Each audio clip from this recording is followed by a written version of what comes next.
Hello and welcome back. I've got another packed podcast for you today with all of this coming up. The danger of building your MSP's marketing on borrowed platforms. How to turn boring compliance updates into lead gen on LinkedIn. And my special guest today tells you how to sell more cybersecurity just by telling stories. Welcome to episode 340. Powered by MSPMarketingEdge.com. Paul Green's MSP Marketing Podcast. Can I be honest about something? There's a danger lurking inside the marketing advice that I give to you every single week in this podcast, and I want to address it head on. If you've been listening to or watching this podcast for a while, you'll know that I tell you to build your audience on LinkedIn, to make connections, post every day, send messages, just grow your network. And of course, I stand by all of that. LinkedIn is still the number one place for MSPs to go farming for new business. But here's the thing. LinkedIn is not yours. None of it is yours. Your connections, your content, your years of relationship building, all of it lives on a platform that belongs to someone else. Well, it's Microsoft. I mean, they own LinkedIn. So that means that some vice president of Microsoft hidden away in a building somewhere can change the rules at any point without warning, without apology, and without any obligation to protect what you've spent years building. We have a name for platforms like LinkedIn and Facebook and Instagram within marketing. They're called borrowed audiences. And borrowed audiences are really cool right up until the moment that they're not. So let me give you two examples from my world that really bring this to life. And the first one involves my own MSP Marketing Edge Facebook group, which we use for member support. So I started that in 2017, and for years, that group has been a buzzing community with members sharing ideas and asking questions and getting answers and just helping each other out. It's been great. But over the last couple of years, I've noticed something. The engagement has dropped significantly. And it's not because our members stopped caring or because the content within the Facebook group got worse. It's because Facebook changed its algorithm. It stopped showing content from the groups that you're in your feed. And you might have noticed this yourself if you still use Facebook. So you're probably still a member of 10 or 20 groups, and they're all things that you're really interested in. But the content from those groups never really appears in your feed anymore. You have to remember to go to those groups. And instead in your feed, you just see content from other places and other people trying to sell you stuff. And Facebook, for whatever reason, has prioritized that. So I've still got great content in my group. There's great help there and great conversations. But some of my members never see it because they don't remember to go and look at it. And the algorithm has decided, without asking anybody, that group content wasn't worth promoting anymore. Thank you, Mark Zuckerberg. I didn't get the memo on that. Well, actually, there was no memo on that. There was no announcement. The rug just got pulled slowly and silently. And that was a risk. It crept up on me. And obviously, we've now actually gone and we've started other communities for our members on other platforms. Technically, we're going to face the same problems again, but at least we can get around the Facebook algorithm problem with our other places that we can build communities. Now, the second example involves a friend of mine, Matt Solomon of Better Tracker, who's very, very well known in the channel. A couple of Christmases ago, Matt got what I can only describe as LinkedIn slapped. His account was closed for breaking a rule that he didn't even know existed. In fact, I'm not even sure he yet knows what he did wrong all those years back. But for a couple of weeks, he lost access to his entire LinkedIn network. Thousands and thousands of connections that he'd spent years building. Gone. Just like that, because an algorithm somewhere decided that something wasn't quite right. Matt did get it back eventually, but those couple of weeks were a huge reminder of something that we all need to take seriously. If LinkedIn or another borrowed audience is your only marketing platform, you are one algorithm update or one account flag or one unexplained restriction away from losing everything that you've spent years building. So what do you do about this? Well, the good news is there is an answer. You build two audiences at the same time, a borrowed audience and an owned audience. So your borrowed audience is, let's say, LinkedIn. You still build it, you still farm there every day because right now, as I said, it's still the best place to find the right kind of business owners and managers that you want to work with, or indeed IT directors if you want to win co-managed IT. But your owned audience is your email list sitting inside your CRM. And the reason it's called an owned audience is simple. If your CRM provider decides tomorrow that they don't like you and they kick you out, the data inside the CRM is still yours. You take that data with you and you move it to another CRM. The data does not belong to the platform, it belongs to you. So here's the practical bit. As you're growing your LinkedIn connections, make a habit of getting those connections off LinkedIn and into your CRM. You find their email address, you can use data enrichment tools like Lusher or Apollo or Hunter.io to do this really quickly. Or you could just Google them, kind of like a brute force. It's pretty easy to find someone's email address online. There are just various things you can try. Bruce.wayne@batcave.com, B.Wayne, Bruce.w, Bruce at. You get the idea, right? There's about 7 or 8 of those that you can try. And it doesn't matter how you do this, whether you brute force it and do it the hard way or whether you automate it with a tool. What matters is that you actually do it. Because the moment someone's email address is sitting in your CRM, and particularly if you've then used data enrichment tools to build up more of a profile of them in your CRM, you now have a direct line to them that no algorithm can ever take away from you. LinkedIn can change its rules, because it's not like Microsoft is well known for not changing things, is it? Microsoft changes its rules all the time. Twitter became something that none of us recognize anyway. All of these platforms can and will eventually just disappear or restrict you or simply decide your content isn't worth showing to anyone. All of that can happen on all of those borrowed audiences. But your email list, that's yours and always will be. The MSPs who market themselves really well don't rely on any single platform. They use both the borrowed platforms like LinkedIn to find people and start relationships, but they also used owned platforms like their email list to deepen those relationships over time. One without the other is fragile. Together, they're a marketing system that can withstand almost anything. Paul Green's MSP Marketing Podcast. Hundreds of MSPs around the world have now got their free marketing planner mailed out to them without it costing them a single penny. And here's how you can get yours. It's something my team and I put together, showing you 36 marketing actions. And it's perfectly if you don't currently have any marketing systems in place in your business that tells you what to do in what order. This wall planner is genuinely free. We've printed it and we'll mail it to you at our cost. And I am not trying to do any kind of ClickFunnels sneaky trick on you where I try and sell you something off the back of it. You just put your details in and we mail it to you. And that's it. So if you want one completely free, go to mspwallplanner.com, or if you're watching this on YouTube, just scan the QR code that's on screen right now. Let me ask you something. When a new piece of legislation drops or a compliance deadline gets announced, something that's relevant to the kind of clients that you work with, what does your MSP do with that information? Because most MSPs do one of 2 things. Either they email their existing clients about it, which is good, or they do nothing at all, which to me seems like a massive missed marketing opportunity. What almost nobody does is use compliance news as lead generation fuel on LinkedIn. And that's a genuine shame because compliance updates are one of the most powerful pieces of content you will ever post on that platform. And not because they're exciting, because they're not, but because they're perfectly timed, highly relevant, and maybe even quietly terrifying to the business owners who sees them. And terrified people look for help. Here's the thing about compliance news. When something like a new cybersecurity regulation drops, or there's a deadline for something, or a government guidance update goes out, every business owner who sees it has the same reaction. It's actually 3 questions that they think. First, they think, does this affect me? And then they think, what do I need to do? And then they think, who can help me with this? Does this affect me? What do I need to do? Who can help me? That 3-question sequence happens every single time.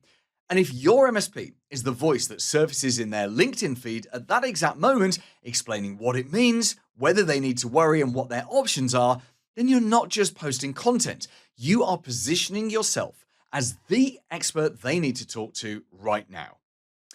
So, how do you actually do this? Because it's not as simple as just sharing a PDF sent out by the government and saying, here you go. That's boring, right? That's just going to force your audience into a coma. Instead, here's the approach that works.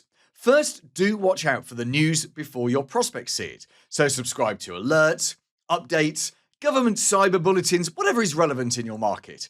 In the UK, US, Australia, Canada, every market has official channels that push out this stuff. And you probably know about this stuff already, right? You just maybe need to sign up for the alerts, or you could also set up a Google alert for things like the words cyber compliance update, or data protection guidance, or IT regulation 2026. Just perhaps do 2027, 2028 when you're setting it up at the same time. And when something drops, you then want to be the first to talk about it. But you must do that in plain language. So second, translate it for your audience. And this is the crucial bit. Take the compliance update, strip out all of the jargon. Don't post the actual regulation itself. It's boring. Post what it means for a business owner who has no idea what they're looking at. So instead of saying things like organizations must implement appropriate technical measures, what does that mean? You write something like this. You say, hey, a new government guideline just dropped. Here's my 2-minute version of what it means for businesses with fewer than 100 staff, which, by the way, is 80% of the whole marketplace. And what you're doing is the translation work so that they don't have to do it, because they don't have the time or the inclination to do it themselves. And they will love you for translating it for them. Third, make it about them and not about you. An easy mistake to make is ending every compliance post with a pitch. Call us if you want to find out if you're compliant, but that kills the trust that you've just built. So instead, end it with an engagement question. Does your team know what your current backup policy covers and what it doesn't? Or you could say, when did you last have someone check whether your email security meets current guidance? A question is good because it invites engagement, and engagement tells the LinkedIn algorithm that this is interesting content, and it opens a conversation in the comments that you can take further. Fourth, and this is the really smart bit, follow up privately with the people who engage. So if someone likes your post, or better still, they comment on it, in a kind of a way that's a hand going up, and they're not really ready to buy, of course. Selling managed services doesn't work like that, but they're telling you that this landed with them. So send them a short personal message, no pitch, just something like, hey, I'm glad that post was useful. If you ever want a second opinion on where you stand, I'm happy to have a quick chat. And please don't be scared to do this. Don't overthink it. Don't talk yourself out of it. Just do it. Send them that simple message, because there's no hard sell. There's no brochure attached to it. It's just one human being offering to help another human being. The reason all of this works so well is timing. Compliance updates have an urgency built in that most of the rest of your marketing content doesn't. They create a natural deadline. They tap into loss aversion, which is one of the most powerful psychological drivers there is. People are a lot more motivated to avoid a problem than to pursue a gain. So a compliance post says something is changing and you need to be aware of it. And when your MSP is the one saying that, consistently, in natural language over months and months and months, you become the authority. And in fact, you become the person that local business owners and managers think of when the next update drops. The expert who makes complicated stuff simple. What a great position to hold, right? And that trust, built post by post, is what eventually turns a LinkedIn connection into a discovery Zoom call, into a sales meeting, into a new client. The MSP Marketing Edge. Member update. If you're a member of the MSP Marketing Edge, a reminder that we recently relaunched our website reviews.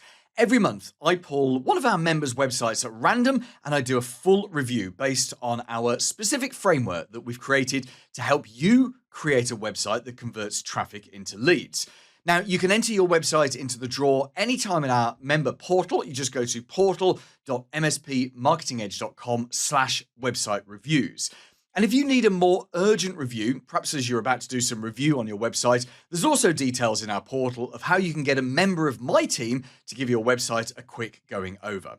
And by the way, if you're not yet a member of the MSP Marketing Edge, we do only work with one MSP per area, so you can check if your area is free at mspmarketingedge.com/membership. Just enter your postcode or zip code on that page. And if you're watching this on YouTube, you can also scan the QR code that's on screen right now.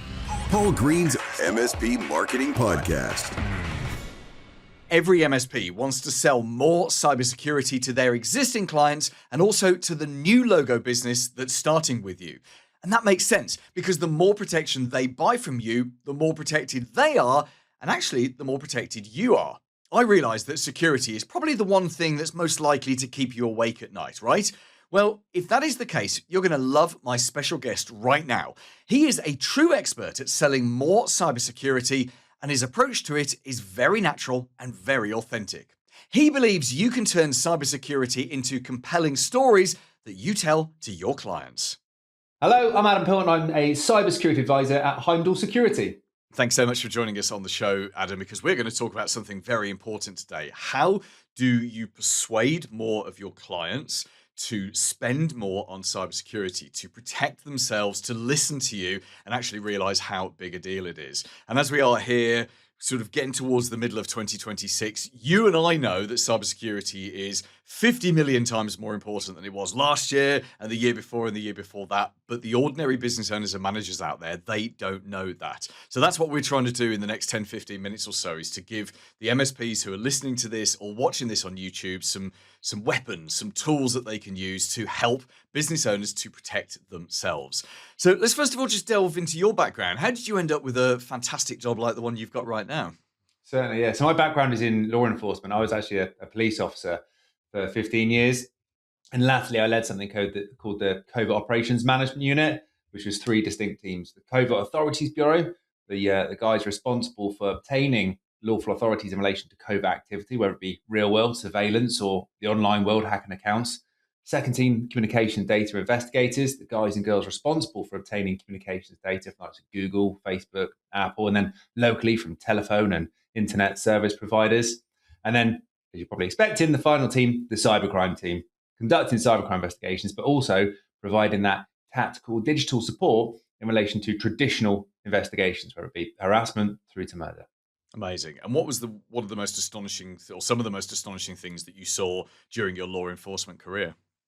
Yeah, I think it's a real array what you see. It exposes you. I started relatively young in the police, and yeah, I think it's the fact that there's all types of different life going on, and the standards that you have in your own life are very different in the other side of this world. So yeah, lots of different experiences, but I very much came away, I think, with the mentality of the people are people. We all ultimately got the same aim as we care for the people that are closest to us. And whether you are a drug user or someone that's top of the game in the business world, we're all people.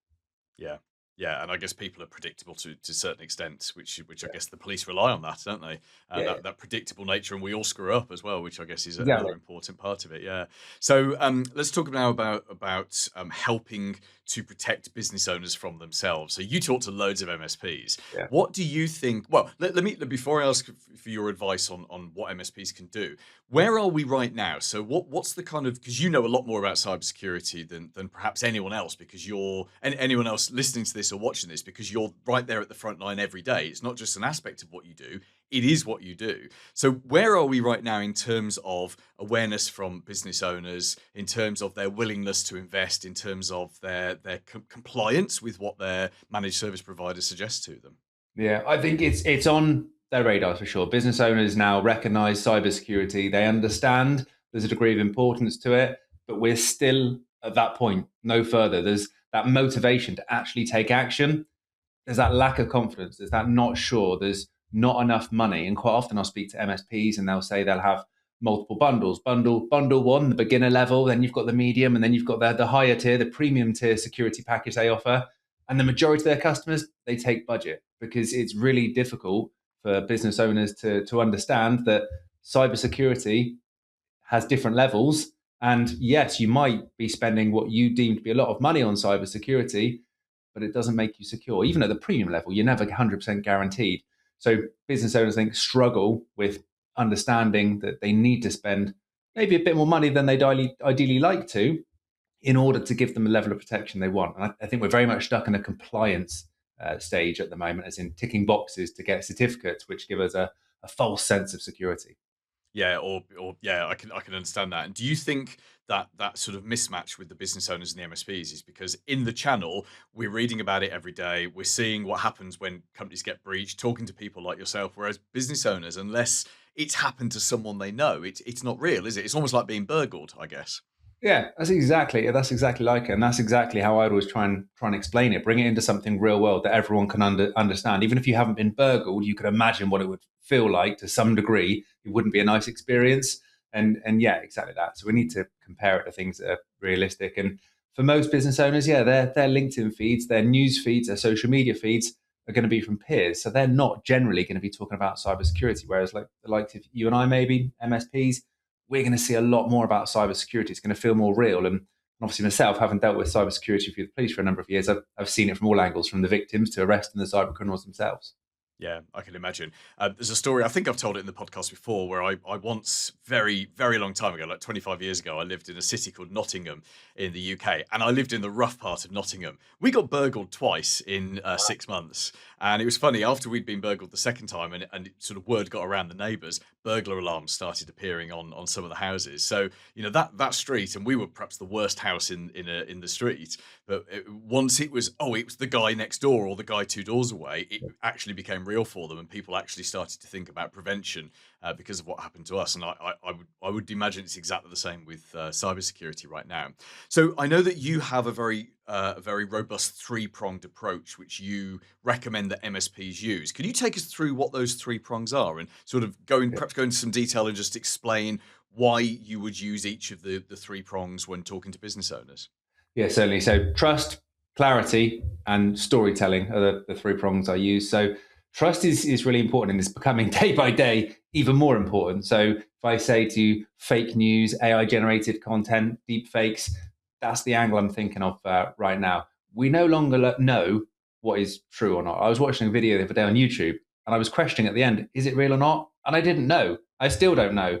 And that's where we're at. We don't know what is real. We don't know what is fake. Whether it be phishing emails, they're getting better quality. Whether it be the video call right now. I said to you when I first joined the call, it felt strange. I've seen you so many times, stood there, but now you're talking back to me. So we don't know what is real. So we need to make sure that we have people that we trust in our lives, in terms of people that can give us good quality information that we know is going to give us good quality information in terms of protecting ourselves, but also processes to protect ourselves. So when we're thinking about deep fakes and potentially payment fraud type scams, where we heard, it was last year now, of the company that paid out $25 million because a deepfaked CFO came onto a call and told the employee to do it. So having processes helps protect us and helps build that trust element. And I think as well, and we slightly touched on this really, but the clarity and the storytelling piece. So with clarity, it's all about making things simple. So it could be like you've just described about talking or comparing cybercrime to burglary, making it seem making it appear like something that people recognize, that they can relate to, that they actually understand. Because quite often when it comes to cybersecurity, if you say cybersecurity, people, they may go, oh, that's dull, or that's technical, I don't understand, which that's not where we want people to be. So the simpler and clearer we can make it, then the better it is. And storytelling, for me, it's a winner every time because it engages people. If you think about the stuff that we all watch on the telly, what's on Netflix, what's on the cinemas, it's crime-based drama. Well, that's what cybersecurity is. So if we can get people engaged by storytelling, then they'll come away and they will take those little nuggets with them into the future, into their day-to-day lives. Yeah, and there's a reason we still enjoy storytelling for our entertainment, and I think will for certainly for our lifetimes, and Yeah. potentially for the rest of time, the rest of however long humanity's around. Because back in the day, that was how we learnt information. So before we could write, back in caveman times, we were passing information to our children by telling them stories. And if you put someone through a functioning MRI machine and tell them a story, all these parts of their brain light up, which means they're making connections, which means they remember, versus telling them the same story as a series of facts. One part of their brain lights up and they don't tend to remember so much. So let's delve a bit more into that. So for what kind of stories would you tell? I mean, I know that a lot of MSPs are scared of using FUD, so fear, uncertainty, and doubt, quite rightly. It's completely the wrong way, I believe, and I'm sure you believe as well, to try and educate people about cybersecurity. But if it's not fear and uncertainty and doubt, what kind of stories should we be telling? I think we've got to be careful around the FUD piece, first of all, because I totally agree we shouldn't be using it consciously and intentionally. But I would also say, unfortunately, part of cybersecurity does come with an element of FUD. We can't sugarcoat it. It's not a nice experience. It's not somewhere you want to be. Just like in the burglary story we spoke about earlier, people acted because of FUD. So we shouldn't sugarcoat it, but equally that should not be our motivating factor to scare people to take action. So the way I always do it is I'm lucky enough to be able to refer back to cases, cybercrime cases that I investigated, I dealt with, I've seen firsthand. So I tell those stories and then intertwine them into what would now be what's happening in the real world. So it might be an insider case that I dealt with, or a certain crime case I dealt with, whether it be cybercrime or not.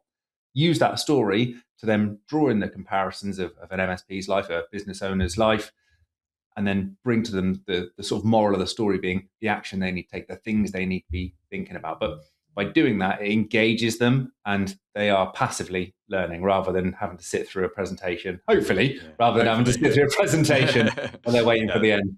That makes sense. And I worked with them as an MSP a few years ago who had a client who was about to sign up with them, and they got their Outlook got breached, and someone edited a PDF, and they paid. I think it was a very large amount of money for a house purchase to the wrong bank account. And I don't know how it is around the world, but here in the UK, if a lawyer does that, the lawyer is responsible for that money. So that nearly took that entire business down. And the MSP I knew was using that story to educate other lawyers about A, the dangers, and B, this is how you protect yourself from this kind of business email compromise attack happening. So for MSPs, obviously you've got your police career and your police stories to lean back on. For MSPs, for those who've had those scares, should they be referring to those and telling those stories, anonymized, of course? But then what about those MSPs who are perhaps a little bit newer to the game, haven't had those scares yet? Should they take the kind of stories that they're hearing elsewhere and turn those into stories to use? Yeah, certainly. So yeah, I would also look at big cases or interesting cybercrime cases that happen internationally. So whether that be, and we mentioned before the call, Marks and Spencers in the UK, which is a large and a very old, famous retail chain, they got hit last year by a cyber attack, and that was big news across the UK. Not only was it on our mainstream media or the news every night, but people were seeing the impact in the shops because there was certain food that was missing, empty shelves, and it felt very real. So those are the exact type of cases, and where you can draw out that human emotion, whether it be highlighting a character in the story, the victim or someone that's impacted, to make it feel real. And like I said there, with the empty shelves, the sandwiches, people recognize that. They felt that because that impacted their day-to-day life. So when you find that moment in those stories, that's the stories that you want to take forward because people relate to it. Yeah, that makes perfect sense. One final question for you, Adam. In terms of how you tell these stories, what do you think is best? Should you turn them into videos? Should you do written stories? Should it be just conversations like we're having? Or should it be all of these things? Yeah, I think all of these things really. And I would say, depending on the person. So some people might not like to be in front of a camera and talking, and they may prefer the written word. Whatever suits you. All of them are absolutely legitimate. But if you find that you're a better writer, write. If you find that you cannot stand writing, you're no good at it, and you want to be in front of a camera, whichever way you communicate best is the way for you. Getting that message out there is the most important thing. Yeah, I love it. Thank you. Thank you so much for some fantastic advice there. We're definitely going to get you back on a future podcast episode because I can imagine you've got a whole ton of other information and advice that you can share on cybersecurity. So just tell us briefly about Heimdall. What do you guys do, and what should MSPs who are listening to this or watching this do if they want to have a conversation about improving the cybersecurity of their clients? Certainly, yeah. So Heimdall are a unified security platforms. We cover network, we cover endpoint detection, and we cover the human, the identity layer. So essentially, if you are an MSP, I am sure you'll be using at least one of the products we offer. We cover everything from ransomware encryption to email security. So if you want to find out more, then go to our website, which is heimdallsecurity.com. And equally, a little plug for my webinars as well. I run a webinar every month.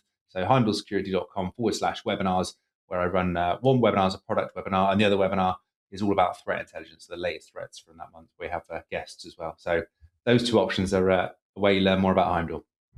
Coming up next week. Thanks so much for listening or watching this week. Next week, we're going to talk about what happens when you come to hire your first salesperson. For a lot of MSPs, that's the dream.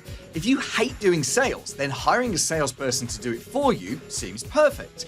But actually, if you're the founder of the business, I believe that a salesperson is the very last person that you should hire. It's the last job that you should delegate to a member of your team. And I'll explain why next week. See you then. For MSPs around the world, the MSP Marketing Podcast with Paul Green.